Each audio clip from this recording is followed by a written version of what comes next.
Yesterday you had asked about pain body. Yes. So today I was listening to a show on the techniques of Vigyan Bharat Tantra. I think there has never been any book written in the whole history of humanity on meditation and inner science which comes even near to Vigyan Bharat Tantra.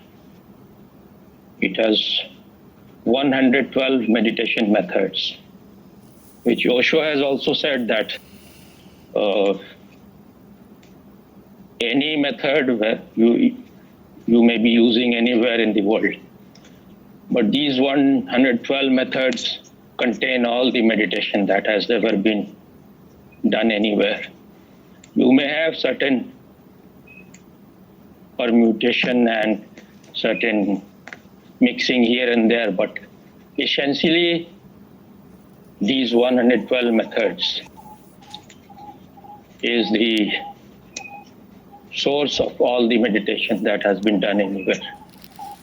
And these are so relevant and so great that anyone, anywhere in the world, you will find some method which is suitable for you, because everyone has a different quality, has a different type. So it's not that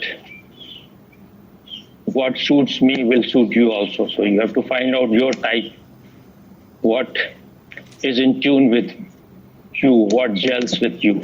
So you will find, if you go on trying one method after another, you will find your method. It is for all the sense organs. So everyone, in some people, this sense organ is dominant.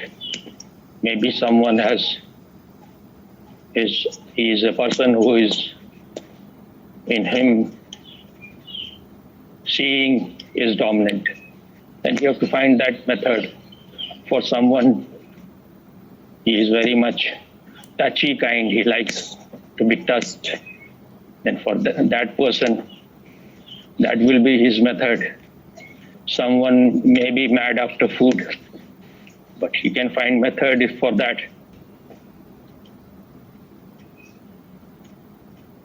In this Vigyan Bharat Tantra.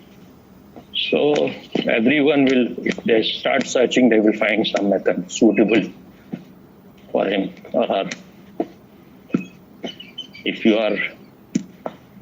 your sense of hearing is very powerful, then you will find the method for it. And there can be methods which are just mental, methods based on imagination, conception. So you will find, and you can find many methods which can suit you. So this is the rarest book possible for the inner science. And this has been given by Shiva to his consort, his beloved Parvati. She has been asking and he has been explaining all those methods. So today Osho was talking about one of the methods. I don't remember the method, exactly the words, but the method is like, if there is, you are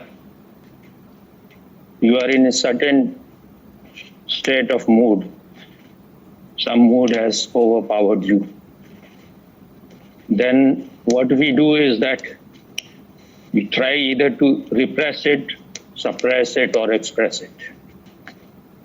But the method is that don't do either of these. When some mood is there, then there is a path following which you can go inside. So for a meditator, these are welcome signs. He has to be a little patient, and when, like if you are angry, If you are expressing it, then you are harming the other person.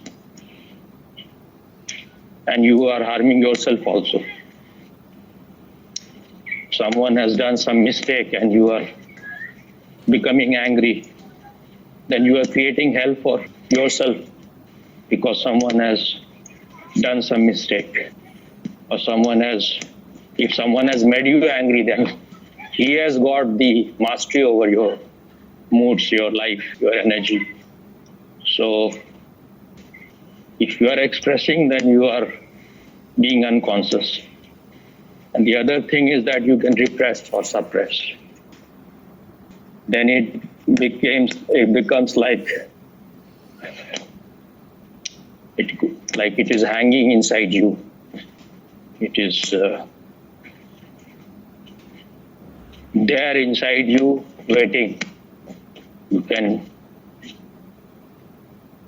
keep it for very long.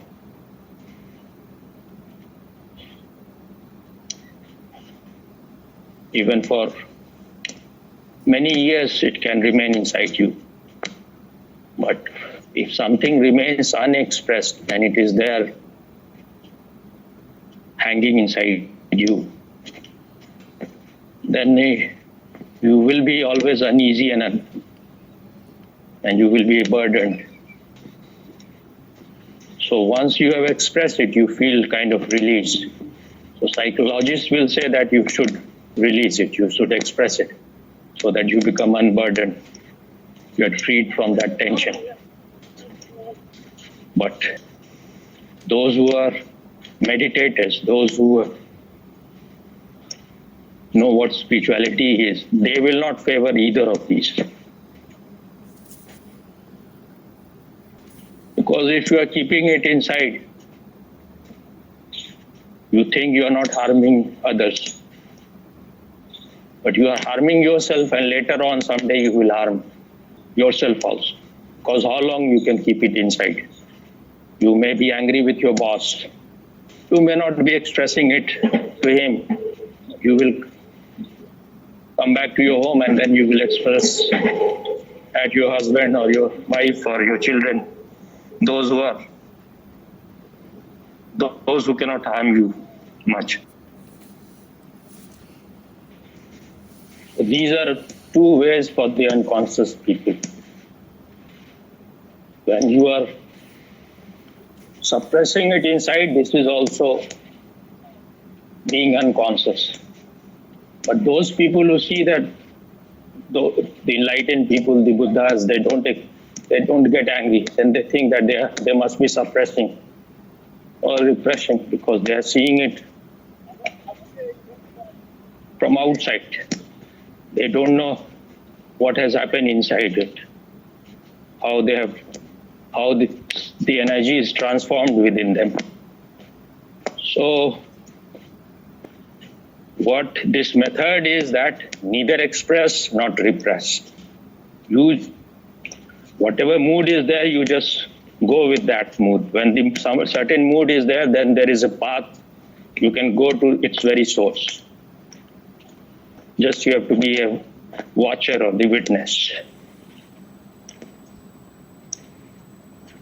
So once you go to the very source, the same energy will be transformed into awareness. As long as it is on the periphery, as long as it is moving outside, then it is anger or lust or greed, whatever. But once you know this knack of going inside and you reach to the very source, then the energy is transformed. You will feel rejuvenated, you will feel fresh. So, and that will make you more alert, more conscious, more aware.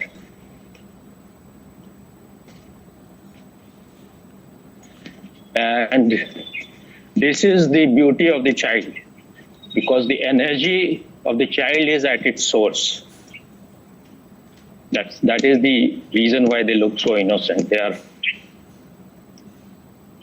are not divided. The energy is at its source.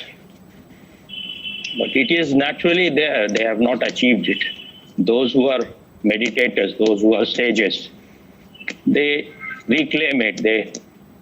Again, their energy is at the source.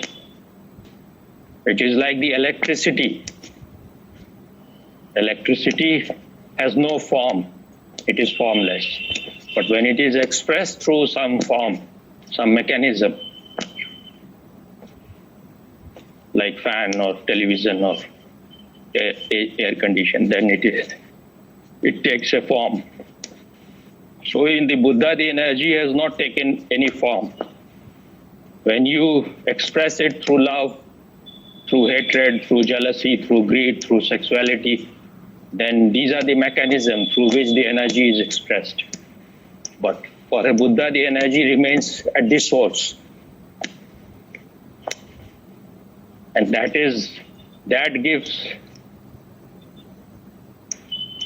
them, that is the reason of their magnificence, their charm, their beauty. Because of that, people, they have a magnetic energy field. And those people who are receptive, they will be attracted to that.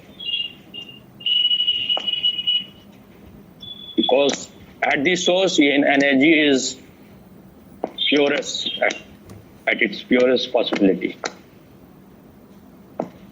But because either expressing or suppressing or repressing,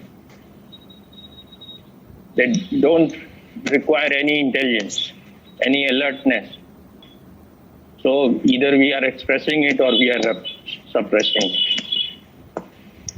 And the Western psychology, they will say that express it, like all those encounter groups, all primal therapy and all those things. But they are at the level of mind. They don't know anything beyond mind. So transformation happens only when you go beyond mind. So Osho was also speaking about Freud, that he said that you can be happy when you are animal, when you live by your instinct, then you can be happy. That's why you see birds and animals, they look so happy, they look so bubbly, so joyous, so full of enthusiasm. But they don't know it. With man, his reason has come, and because of the reason, he cannot be happy. So according to Freud, you can be happy only when you are animal, but you cannot remain when you live by your instinct. But you cannot remain in that state forever. So man is like a bridge or a rope. On the one side is the animal kingdom, on the other side is the divine. So if you are living on the rope or on the bridge, you will be always remain uneasy in tension. But they are rejecting any possibility because they refuse that there is anything like inner being. They think there is nothing beyond mind. So they don't see that possibility. Freud himself didn't know anything about meditation. He didn't know that there is any possibility of transcending mind. So only when you are able to transcend the mind,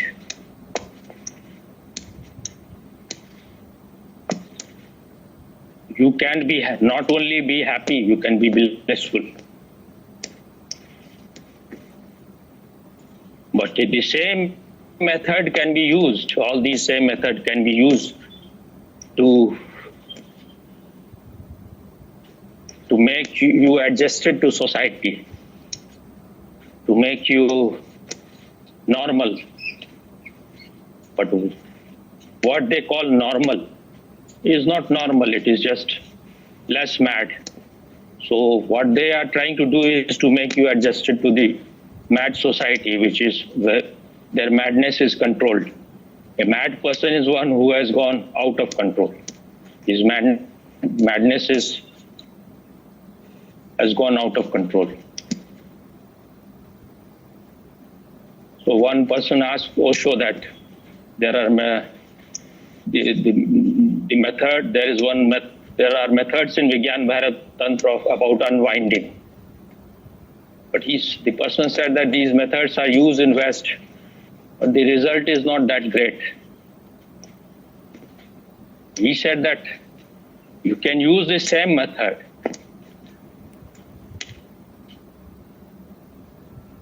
only having mind in consideration. Like you're using it as a mental method. Then it will not go very deep. But you can use the same method to transcend the mind, to go beyond the mind. The method is same, but if you are using it, if you have this awareness that there is your inner being, then the same method will take you beyond mind.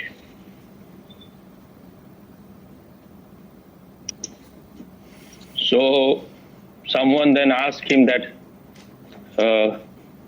you are using this method, like you have read the book and you use this method, and what will be the difference if the master has initiated you in that method? So he said that you can use this method, but on your own by reading the book, but that cannot take you that deep. Because when the master initiates, he observes you for a very long time, then sees what type you are, at what level you are at, how much you have worked in your past lives, what method will suit you. And he will give you the method at a particular time when you are very receptive, when you are very open. So initiation is a totally different thing. It can be given only by a person who is alert, who is aware, who has become conscious. So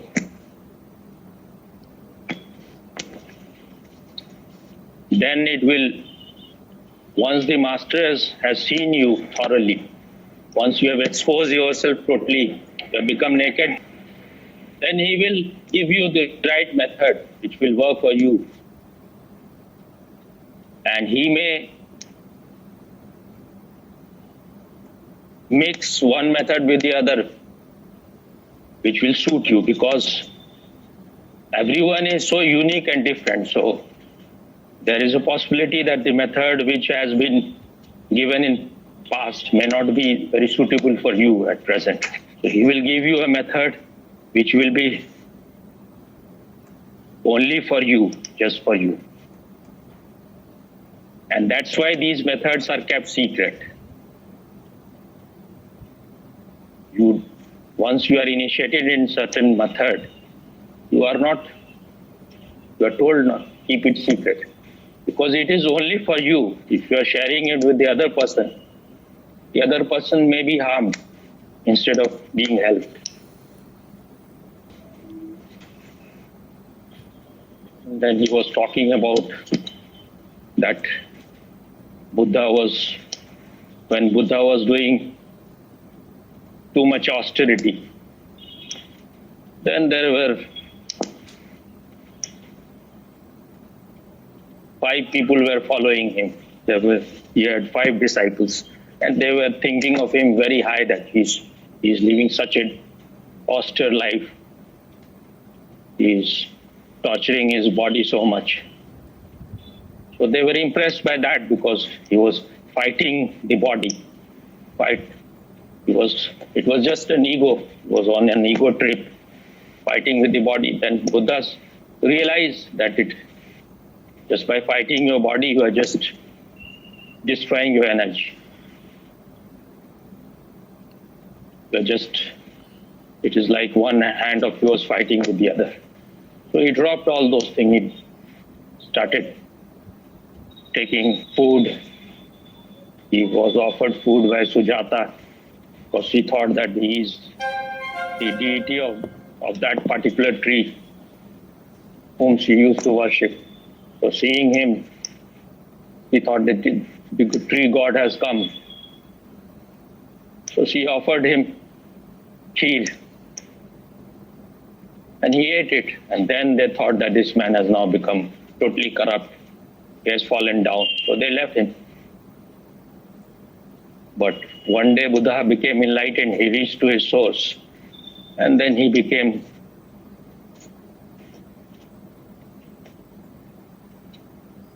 so attractive, so beautiful, because his energy was totally purified. So then he thought that, because these were his 5 disciples, he thought that out of compassion, he felt that it should be shared with them first. So he went from Bodh Gaya, which is state Bihar, to Varanasi, which is in Uttar Pradesh, to Sarnath. So that was the first and the only time Buddha went to Varanasi. So he reached to that particular place called Sarnath.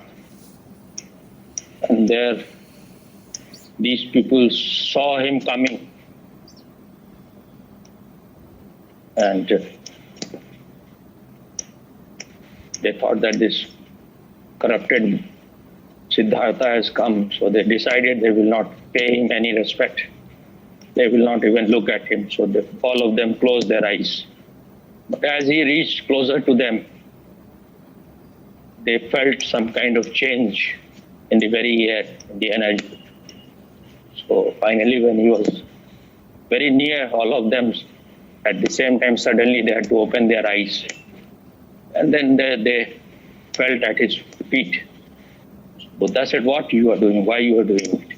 You had decided that you will not give any respect to me. You will not even look at me. Then why you are doing this?" They said, we have not done anything. It has just happened. So when your energy is at its source, then you have a different charisma, which is absent in unconscious people. So this is the way to get rid of your pain body, because you may be collecting all this fuss for many lives. This day you have repressed something, the last day you had repressed something. In this way you have been repressing. And these have become pain body. Now you have to, this is sadhana. Now whatever is coming, don't express, don't repress. Close your room if you are angry and try to just be a witness to it. And the more you are settled in witnessing, you will reach to the very source, and then it will disappear. And then you will feel rejuvenated, more vital, more alive. Is it clear? That means the method is watching, right, Swami? Watching, right? Watching, if you are watching, that's why I have used both the words, watching and witnessing. In watching, there is effort. And that can give you tension. So you have to be a passive watcher. And once you are settled in this watching, without any effort, this is witnessing, where there is no division within you. The witness is present without any effort. So then you don't have to make effort for watching. It is naturally there, always present. It is present even now. But because you are lost in outside world, you are lost in extroversion. So that's why you have to go on reducing your wastage of energy in things which are not necessary. And he was talking also about, someone asked him that you have said that Gurudev says that the identification is the only sin. So there are methods where you have to identify with your beloved. You have to look at the flower and you have to identify yourself with it. So both of them cannot be true.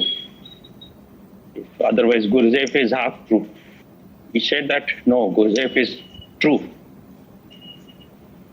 But when you are identified with something, it becomes sin only when you are unconscious. When consciously you are trying to identify with something, then it becomes meditation. Then it will transform you. So he gave an example of a sage, Nagarjuna. He said that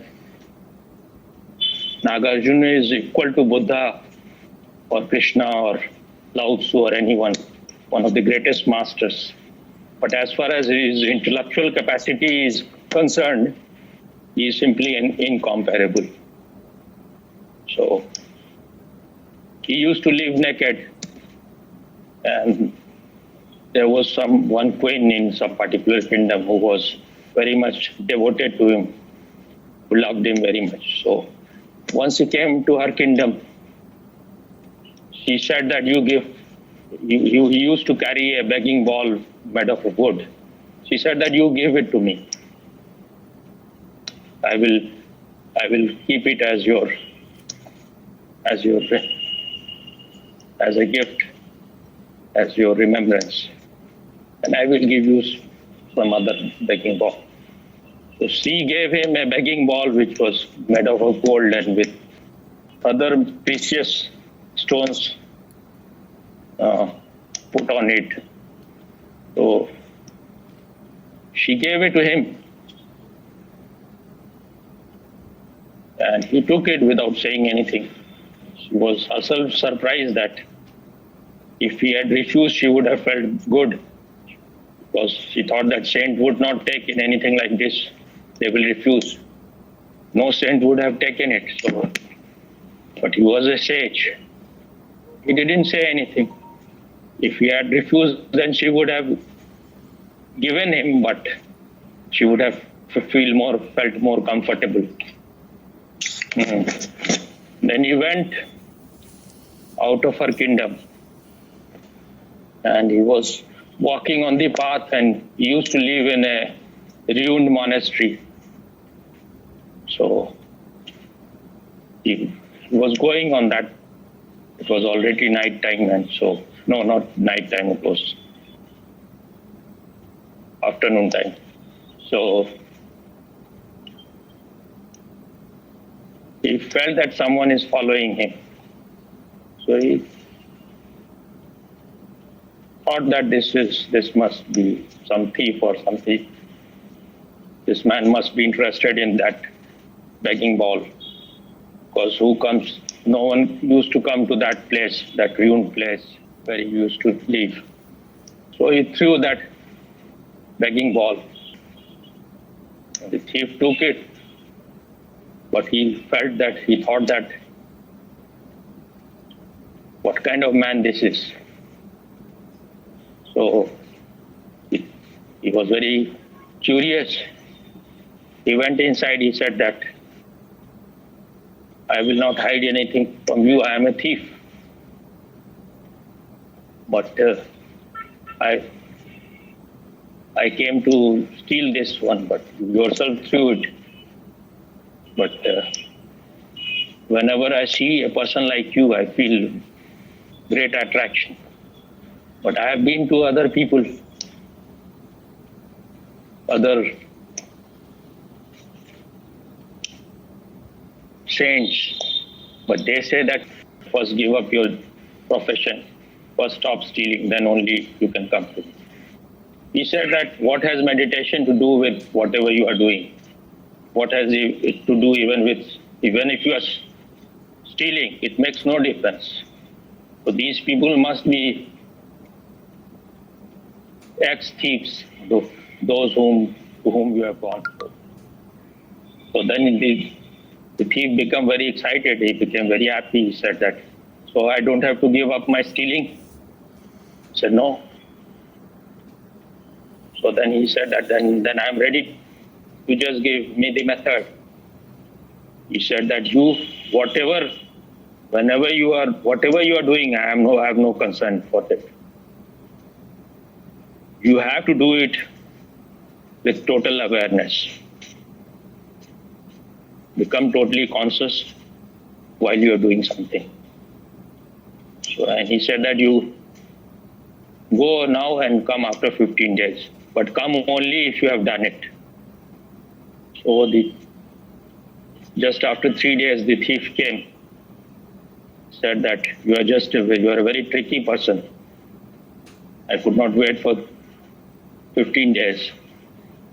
I have been to the palace of the king, and I have opened his treasury, and I'm seeing all those gold and other precious things. But once I become aware, I become so silent, I become just like a statue, like a Buddha. But then I cannot take it. So for 3 days I've been trying, but I've failed. If I am aware, then I cannot steal. And if I am unaware, then I can steal. But then the awareness is lost. So Nagarjuna said that now it is for you to choose whatever you want to do. If you want to be aware, then stealing will drop. If you want to steal, then you cannot be aware. So now you don't need to come to me. You decide, you choose whatever you want. Then the thief said that now I have got so much contentment and happiness in that. When I came out of the palace, for the first time I felt like a sovereign. I felt like someone royal. Otherwise I was always slave to my greed. So what I have got in it, I cannot trade it for anything. So now you initiate me. So only when you are identified with something unconsciously, then it becomes sin. If you are identified with something consciously, that will transform you. That will become a meditation for you. Is it clear? Yes, clear, Swami. So you were talking about identification. When it was done unconsciously, it becomes a sin. So identification when it's done consciously is not a sin. What I understood from the story is that whenever the consciousness is there, then you go to sleep. the sin cannot happen. But when you gave the story of this thief, right? I don't know which part is considered the identification, Swami. Well, I was talking about identification, that about the methods, that if you are using certain method and you are identified with the flower consciously, then it becomes meditation. But when you are unconscious and you are identified with anything, then it becomes a suffering. So consciousness is the presence of consciousness changes everything. So even when he had this begging bowl made up of gold, because he was conscious, and his consciousness is higher than whatever is on the outside, it will not affect him. That is what happened with the thief also, that he became conscious. So then you are not affected.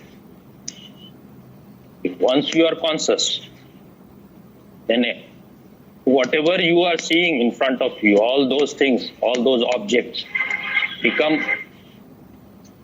they will automatically become lower than your consciousness. Your consciousness, it is because you are unconscious.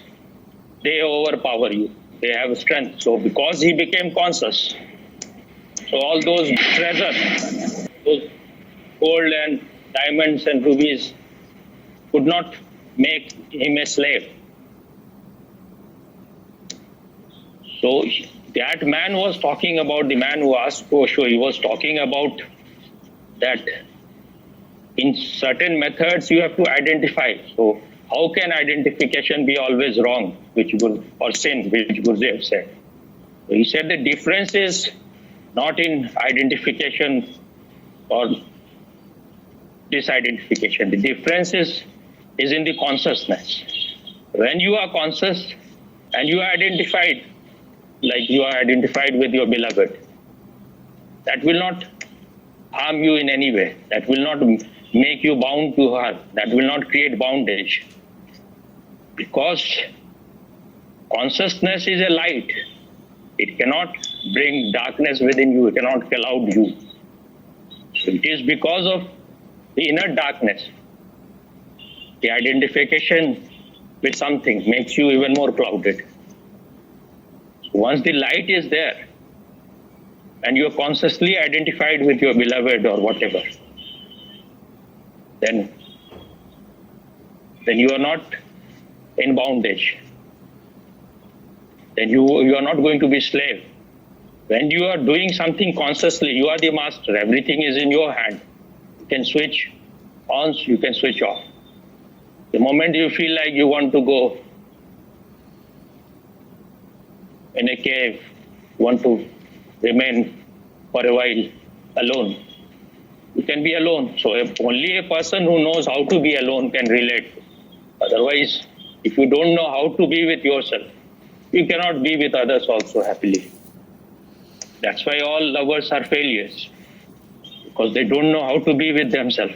They are unaware of their inner nature. So this is not love. Whatever they are doing in the name of love is all lust, all greed. Is it clear now or not? Clear. You can enjoy something only when you are identified with it. If you are aloof, how can you enjoy something? You can enjoy the beloved, you can enjoy ice cream only. But once you are alert, once you are aware, once you are conscious, the consciousness always remain outside of whatever you are doing. It is like the oil which cannot be mixed with the water. It remains, it's like the lotus flower, which remains untouched by the water. That is why it is said that be like a lotus flower in the world. Sannyasin has to be like a lotus flower. If you go away, if you escape from everything, then what is the art in it? What is the beauty in it? To remain in the same world but with a different consciousness. Is it clear? Yes, clear, Swami. Identification is a sin only when you are unconscious. Don't express, don't repress. Go to the very source and the transformation happens.